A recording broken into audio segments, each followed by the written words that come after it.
Good afternoon and welcome. Thank you all for being here. I want to start out, as I often do, with gratitude, but particularly I want to thank all the media that's here today.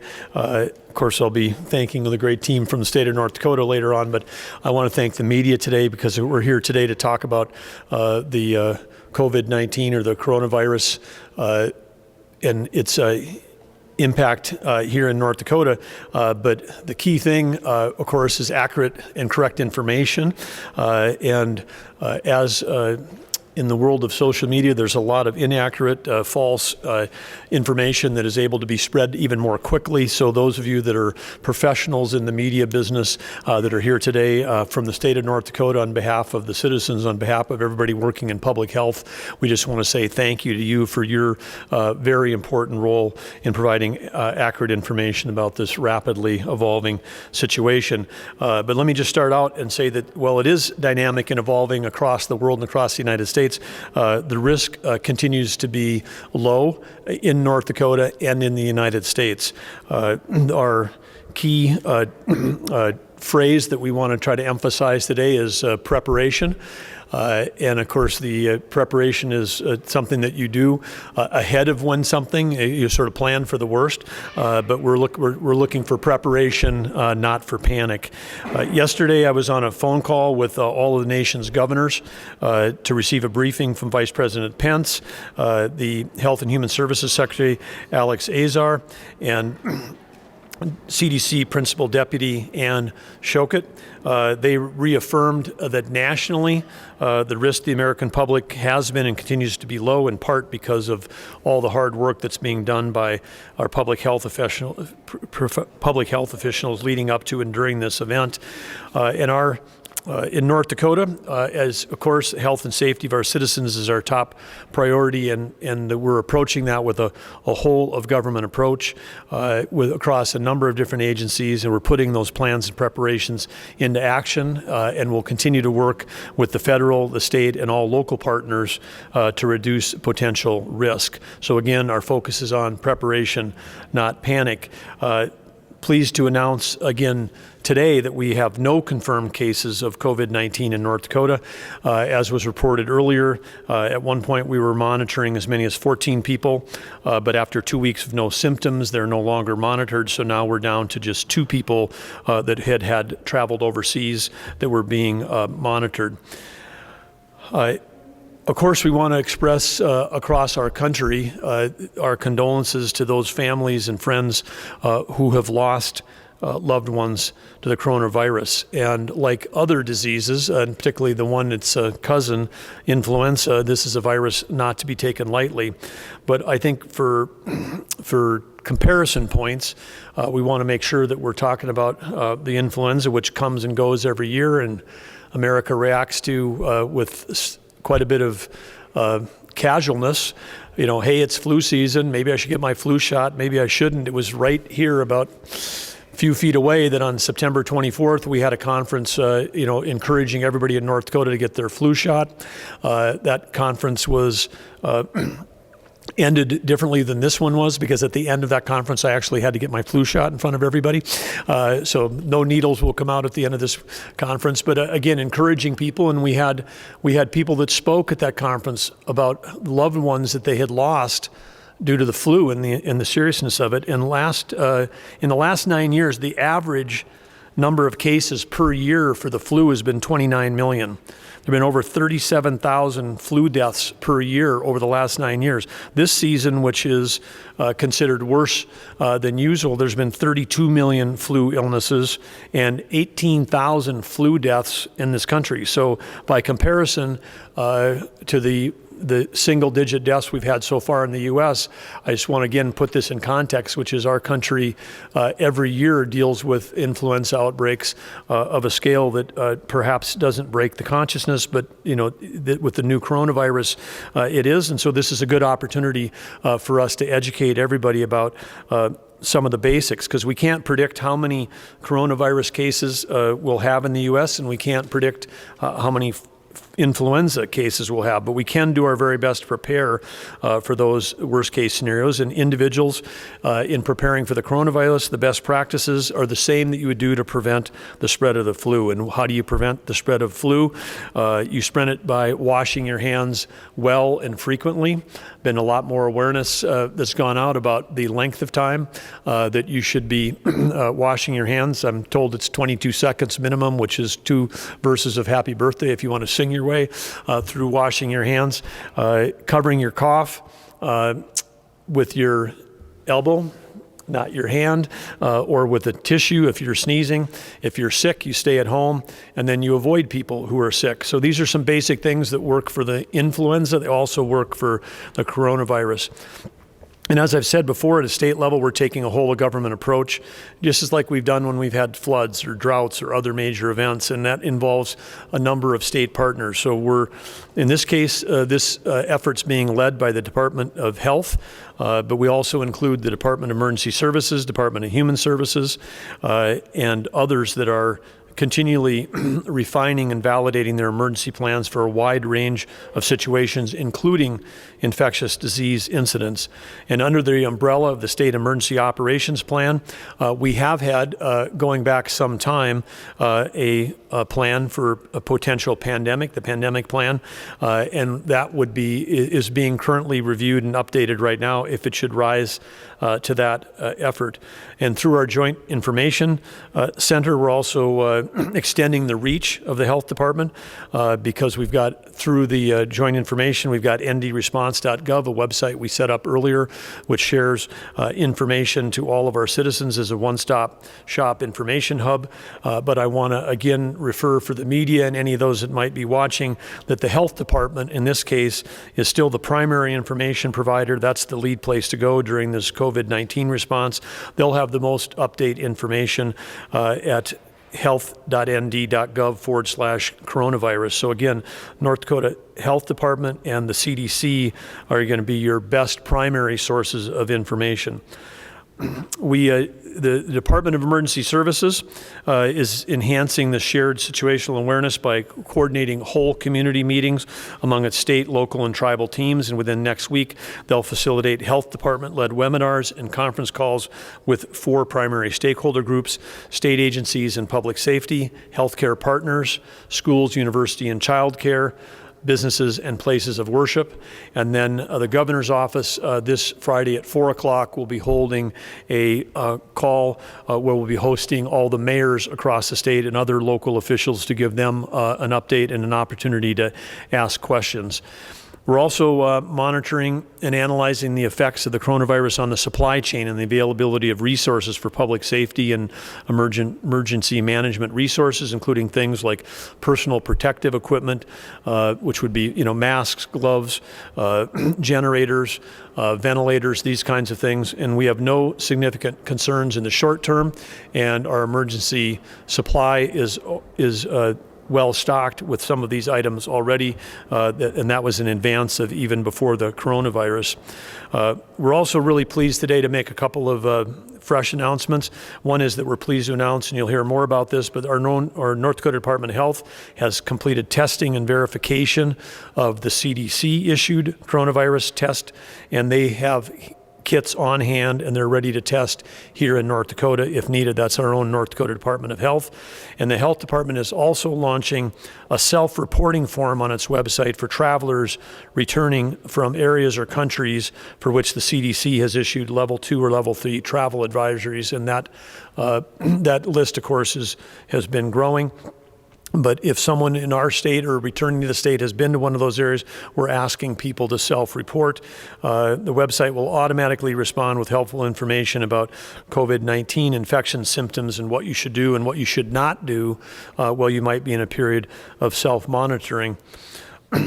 This aligns with the 4 principles that are suggested by the CDC, which of course is that life should go on with as little disruption as possible. And again, I reference influenza. Life goes on in our country every year and every winter during flu season. The second one, I think, is an important one for us in North Dakota, and the second principle is that individuals have responsibilities. This goes back to If you're sick, stay home. If there's others in your family that are sick, perhaps you should also stay home. Covering your cough, washing your hands well or frequently, using hand sanitizer correctly. These are all things that you can as an individual do to help protect yourself and those that are around you. The third principle is that, again, businesses, schools, communities should be empowered to take action.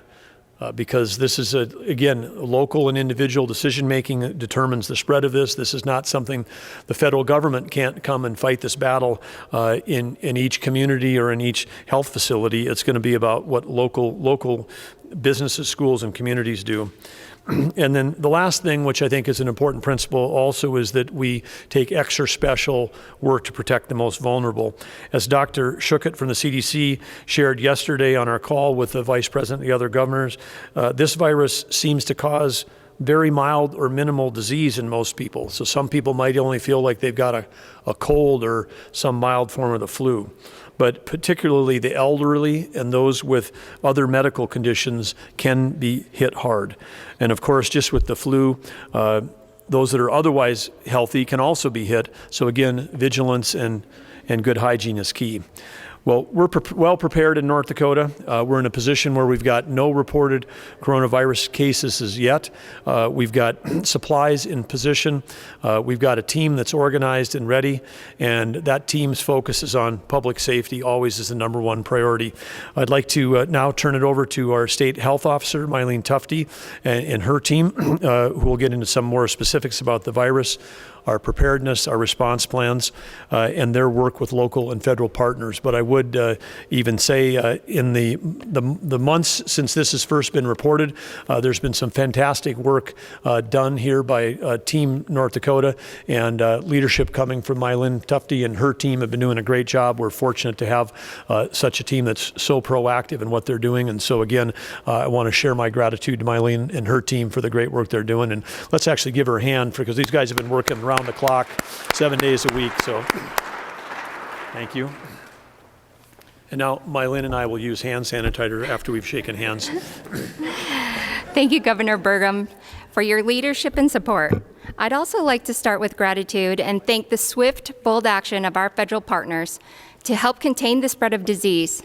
The CDC has provided state and local public health units with many resources, from screening at airports to daily to twice weekly information sharing calls. I'd also like to thank Team North Dakota, the Department of Health, and our partner state agencies, healthcare providers, and community leaders. I'm especially thankful for the partnership we have with local public health, our tribal partners, for all the work that they do. As the nation is now several weeks into prevention, containment, and now moving toward mitigation strategies, we at the North Dakota Department of Health have been planning, preparing, and actively engaging with our counterparts and learning from our state and local communities on things that have gone well and things we should consider as we prepare for COVID-19 when it appears in North Dakota. In the U.S., we now have areas with confirmed community spread, meaning individuals with known exposure or travel have been infected with the virus and the source is unknown. This situation, as the governor said, is rapidly evolving and new information becomes available rapidly. We're still learning about the transmission of the disease, the severity of the illness, and overall impact that communities are experiencing. As the governor stated, the risk for North Dakota is low, and I ask you for your help and consideration in managing fear and anxiety surrounding this disease. The danger is this fear and anxiety may lead to social stigma towards Chinese and other Asian Americans. We know that COVID-19 does not target specific people, specific populations, ethnicities, or racial backgrounds. The CDC has also shared additional information that could help us counter stigma during COVID-19 response, maintaining privacy and confidentiality, timely communications about risk or lack of risk, sharing accurate information about COVID-19. I ask you to speak out against negative behaviors, including negative statements on social media about groups of people or exclusion of people who pose no risk for regular activities. Be cautious about the images that are shared so that they do not continue to reinforce stereotypes. And then reach out to those who may be in need of social support. Lend a hand, be a neighbor, be a friend. As the case numbers in the United States increase, we recognize there are mental, physical, and emotional challenges for families, healthcare providers, and impacted communities. In North Dakota, we're known for our resiliency, our work ethic, and our abilities to step up and get the job done. Thank you in advance for your part that you play in reducing the impact of COVID-19. And I'd like to turn it over now to Kirby Kruger, who's our Director of the Division of Disease Control.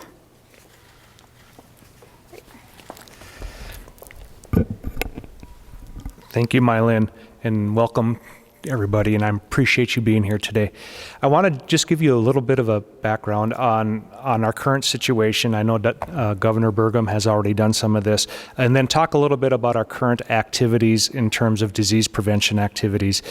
As you know, the last time I looked at the website this morning, there were over 92,000 cases of this infection, COVID-19, in the world, infecting at least 75 countries, causing over 3,000 deaths.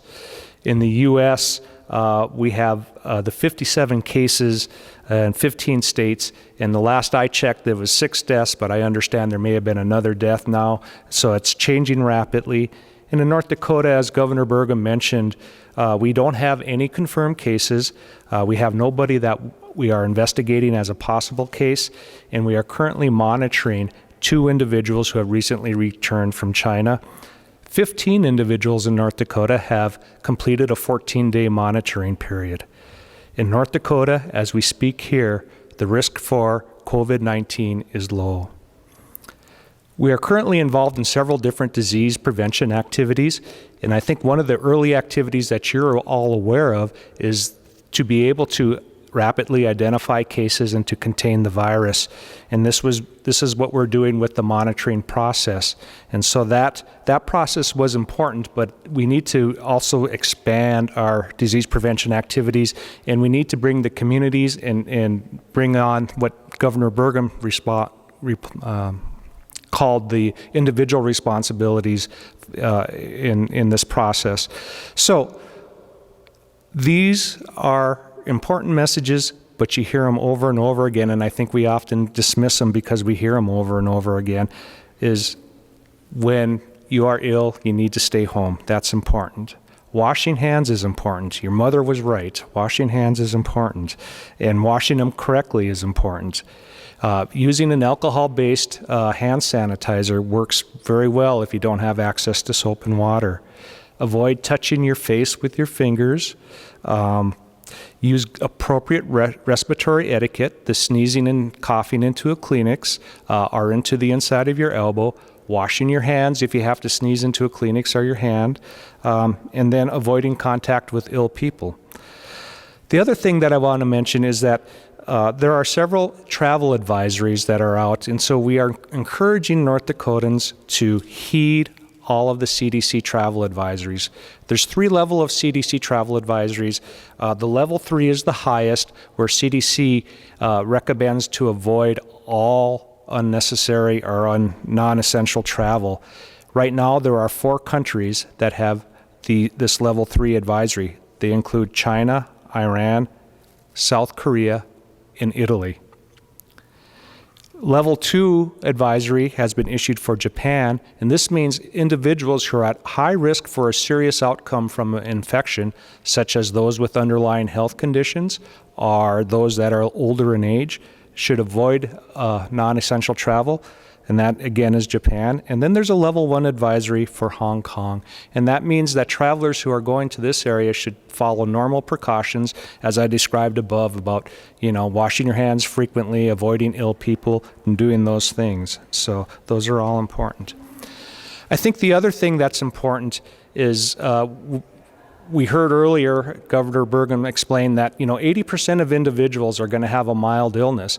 So people who are ill with this are going to be cared for in their home. And so part of what we want to do is get families to think about, are you ready to care for individuals safely in your own home?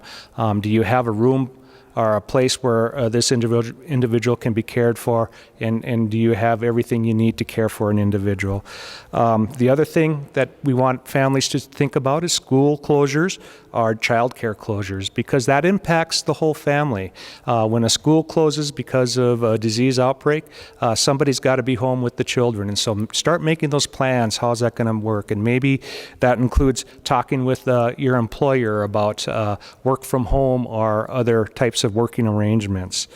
And then the other thing that we encourage families to be thinking about right now and acting on is, what are my social support networks as a family? Who are my neighbors? Who are my family members? Who are my friends that I maybe can go to if I need help, if I'm caring for somebody at home and I can't leave the house myself? I think those are very important things. And then also looking at it from the perspective, if somebody needs my help, who am I able to assist? So, and then being able to do that properly. So those are some of the things that we're starting to work on right now in terms of reducing and slowing down the spread of this virus.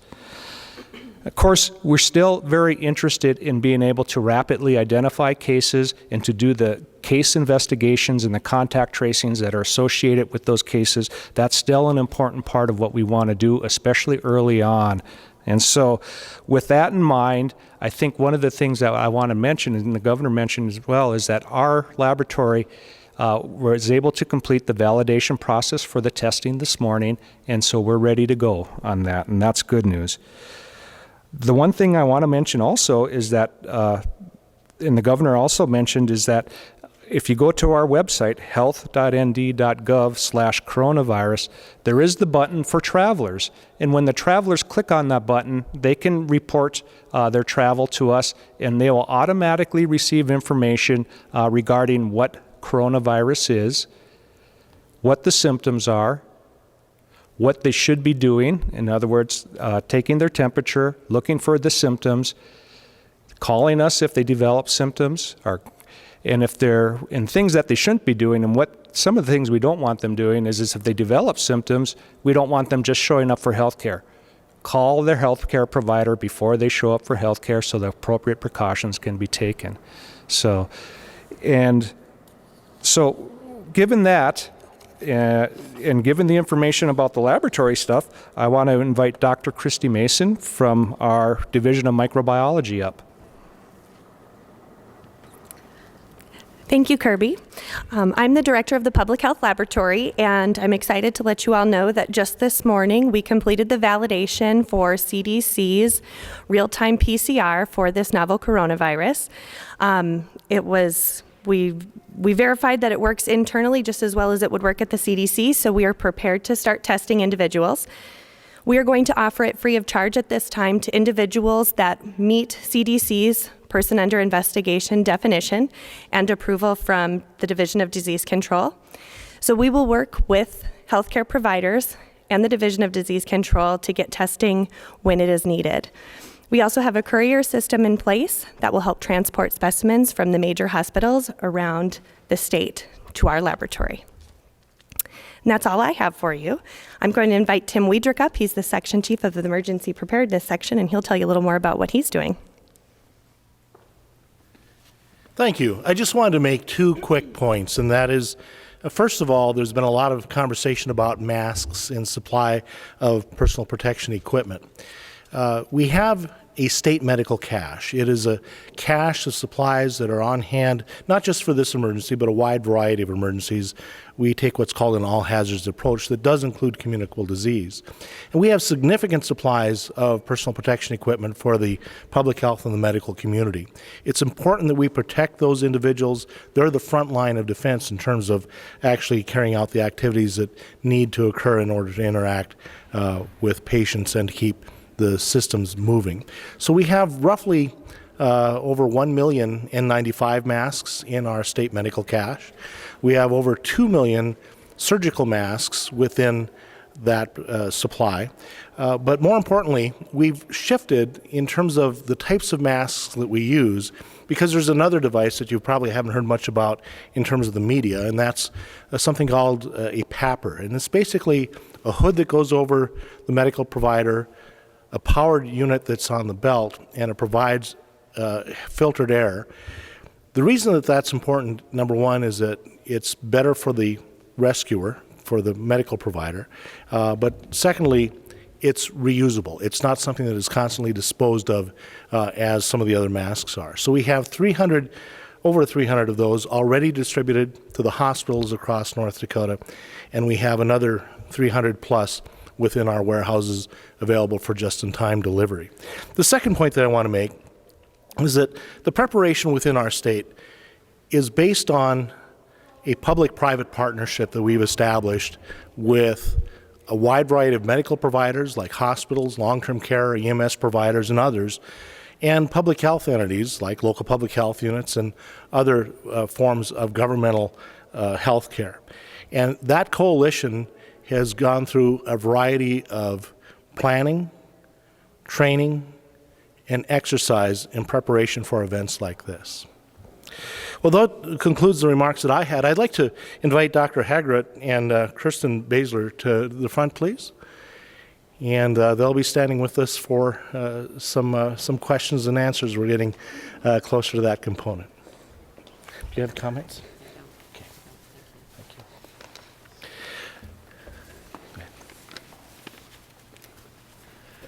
I'd like to thank all our presenters, and of course we've invited Superintendent Baszler and Chancellor Haggerott here because a part of the whole government approach is making sure that we're ready to communicate information to those areas where we may have large groups of people, which includes the over 120,000 students we have in our K-12 system and the over 45,000 individuals involved in our higher education system. So they're a key part of our response team. But we're now open for any questions you might have, and we can redirect them to anybody that might be up here. Dave, I see Dave's got a hand up.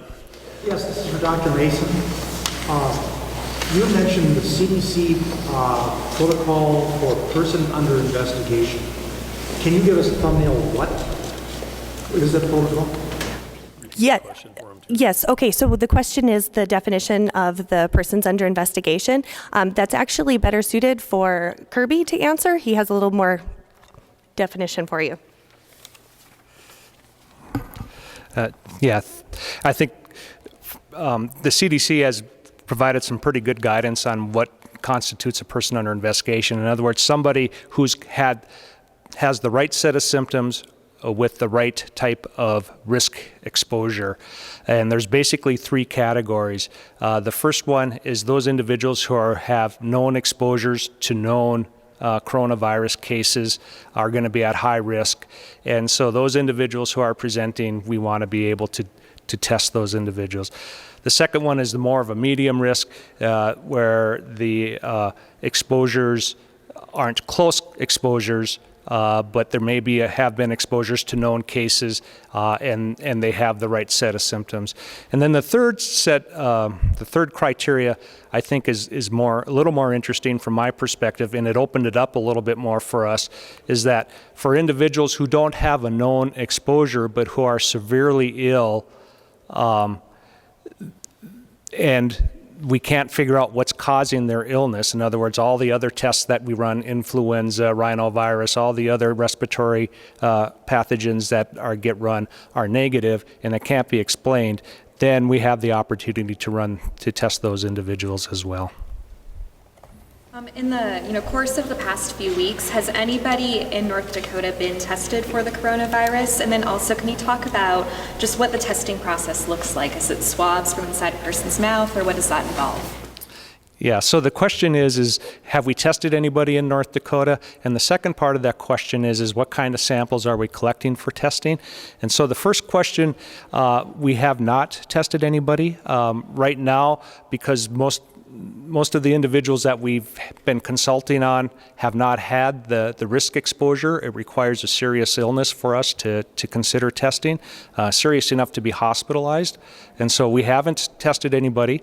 And then the second part of that is what we recommend are two different swabs. One is the nasopharyngeal swab, and that's where they go through the nose to get to the back of the throat, and the other one is an oropharyngeal swab where they put the throat in your mouth to get to the back of your throat.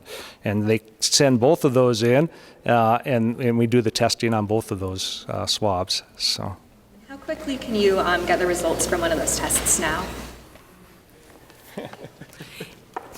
The length of time for us to test is going to depend largely on the amount of samples we're processing at one time, but on average I would say it's about an hour and a half to 2 hours to extract the specimens, and then another hour and a half to 2 hours to run the PCR. So in about 4 hours or 5 hours to report, you should have results. Do you guys still need confirmation from the CDC in regards to a positive outcome for someone? I'm not totally sure I heard your question, so I'm just going to rephrase it, see if I'm right. Are you asking if additional testing would happen if a positive result is obtained? Yes, we would send positive samples down to the CDC, assuming that they approve it and they are interested in those samples. We may also request additional samples be collected, serum, urine, other sources like that as well. How long would that process take? To send down to CDC.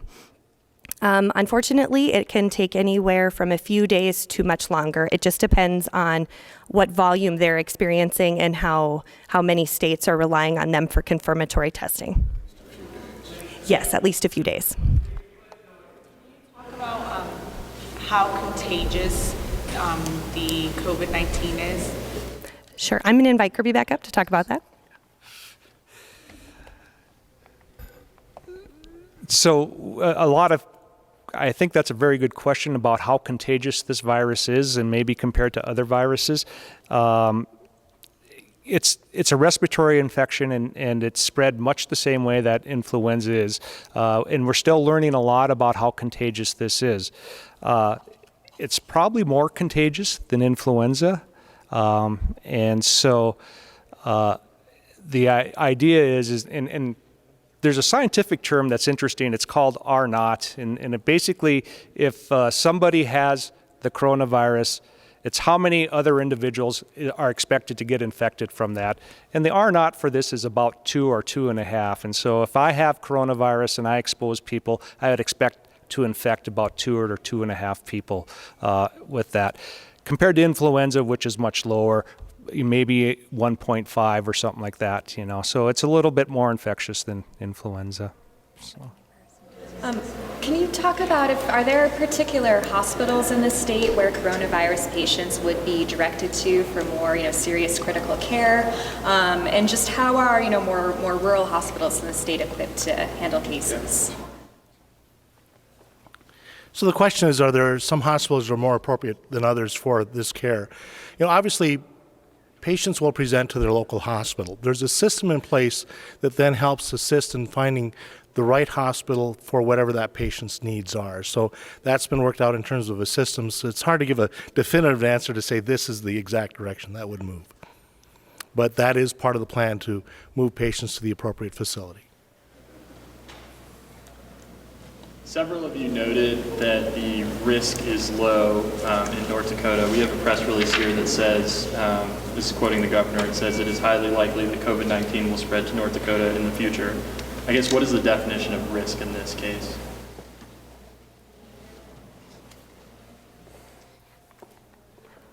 I think that what we were saying related to risk, now that there's been confirmed community spread, the risk is low, but that we know that it is being transmitted and unknown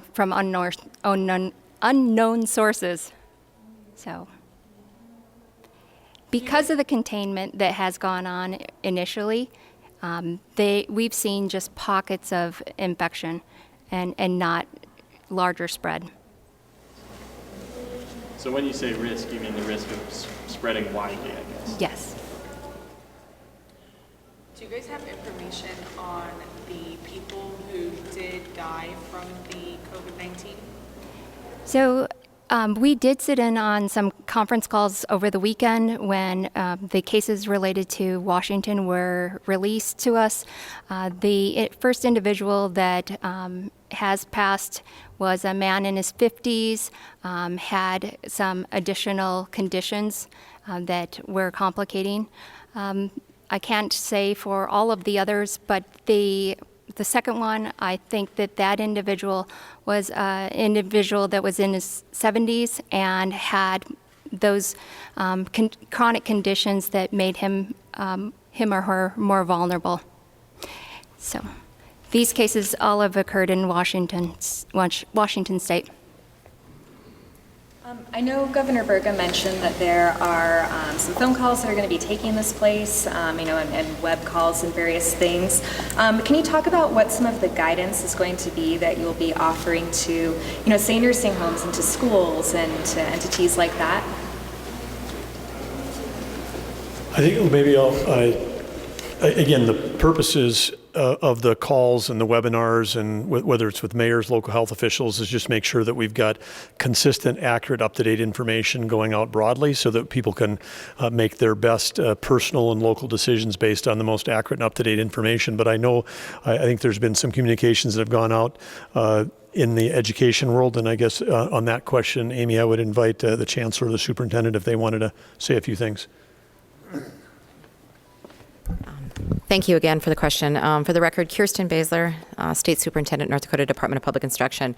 So yes, that's a very good question. Obviously, those are big concerns. The comments generally were today about closing school, those types of things. So I'll tell you that the North Dakota Department of Public Instruction is monitoring the information from the Center for Disease Control and Prevention very, very closely and sharing that information, providing those concerns about the spread of this COVID-19. We're working very, very closely in sharing communications between the Department of Health and, of course, the Governor's Office to make sure that our local school districts and our local school leaders, as well as our families, have this information.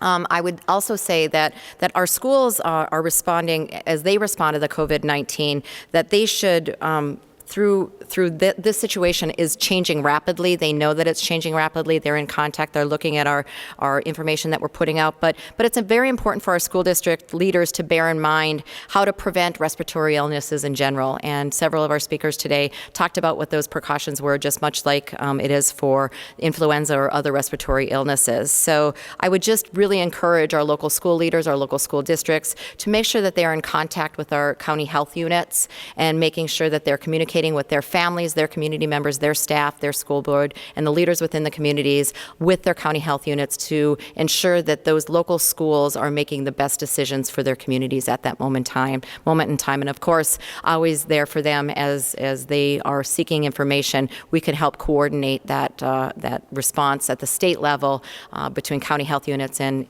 educational personnel. So. Kirby, do you know how many states are now authorized to test in state? Does anyone know that?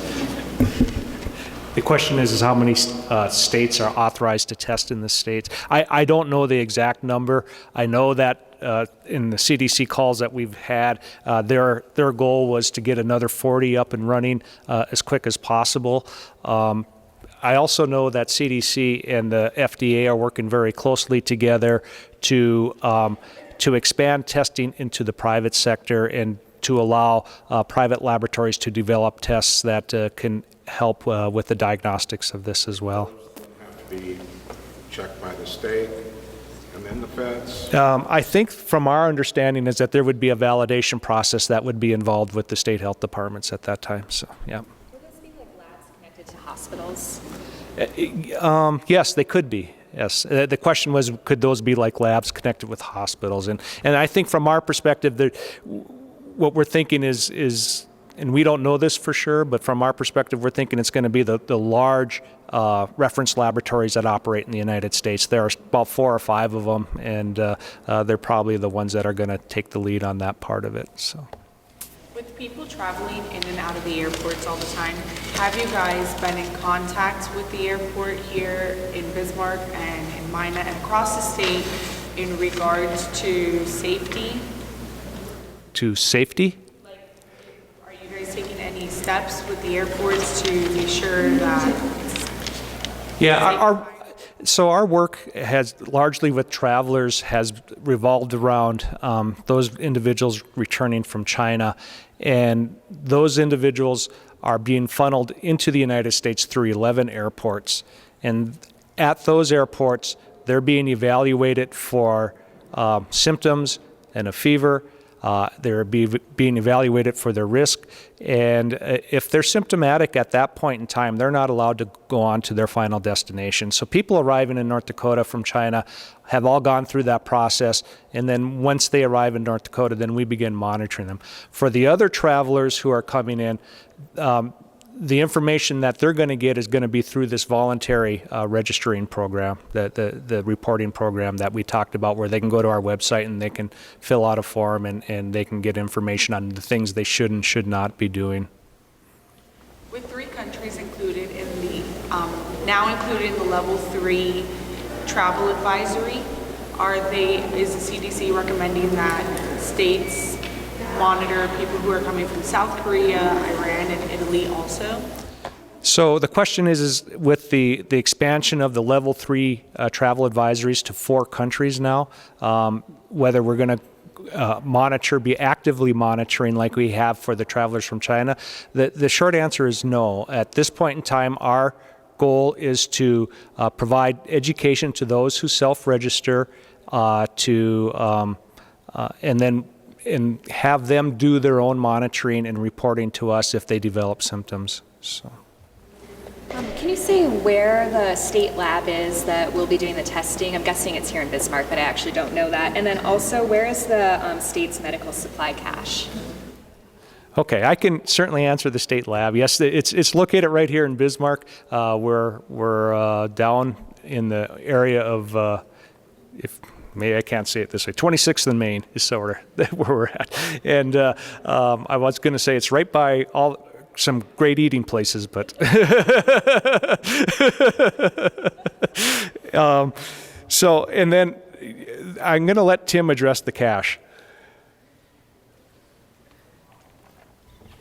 And then following this question, if we could have Dr. Haggard step to the podium, please. So the cache exists in Bismarck, but there are multiple caches throughout the state as well that are also located in other cities in much smaller quantities. So all of the various supplies, the masks and whatnot, are they spread throughout those various cache locations? There are samples, not everything is available in every site. But we've basically stratified the equipment that we believe is most useful in the remote sites spread throughout the state. Dr. Haggard? Thank you, Governor, for convening this to get some information out. I can just assure you we take very seriously, the public trust put in the higher ed, but also the sacred trust that we have your children who leave and come to our campuses. Through the weekend, we had conference calls with all the campuses, and we are following the CDC guidelines very carefully. And we have communicated with the presidents about advising, in particular, any students returning from the level 3 countries. We're asking them not to return to campus, but to self-quarantine at home. And so, fairly complex organizations, but each campus president is monitoring the situation. And I just want to thank Dr. Wynn and other specialists we have, very blessed here in the state university system. So. Are there any college students that have, who were studying abroad or something like that, that have had to return back to North Dakota because of the virus? Well, about a month ago, the state board gave some direction about China. Obviously, now that's been, CDC's added to the list of the countries listed. Italy and Iran have recently, popped up there that weren't previously. And we have approximately 200 students overseas right now. And the campus has been in communication with each one of them. And we're also trying to collect more data. And we're also recommending, not unlike Minnesota, Minnesota was more directive. I just spoke with the Chancellor of Minnesota about 30 minutes ago. They are directing no sponsored activities overseas. We are leaving that a little more the discretion of the campuses because there are obviously the unique cases of travel that are are very low-risk areas. So we're being proactive because we're mindful we have a very mobile population.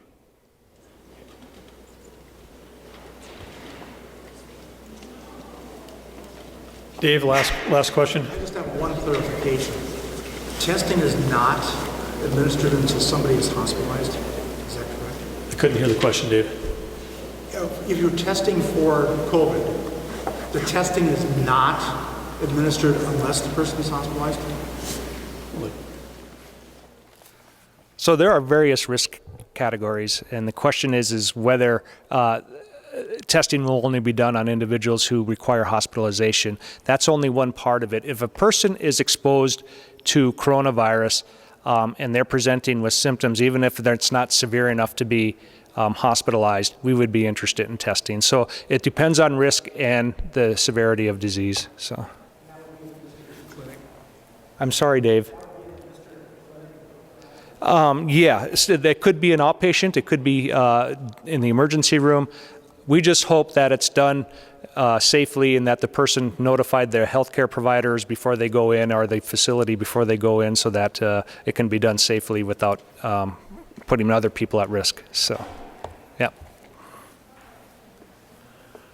Okay, we'll conclude where we began, which is again with gratitude. Thank you all for being here. Thanks for helping get accurate information out. As you can see, there's been a lot of focus and preparation with the whole government approach across the state of North Dakota. We've got very capable agencies and leaders that are working together here, and we're of course working with higher ed, K-12, local cities, local county public health departments and officials, because in the end of the day, this is going to be handled, can provide leadership and resources from the state, but if it comes to that, it's going to be something that is done at the local level, local facility, local healthcare organization, partnering with healthcare providers.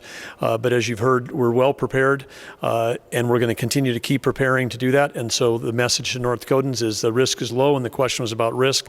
I think we were talking about that it's this is slightly more contagious than the regular flu, but we'll just throw out one that I know from getting briefings with these folks. If one person has measles, then they usually infect 12 or 13.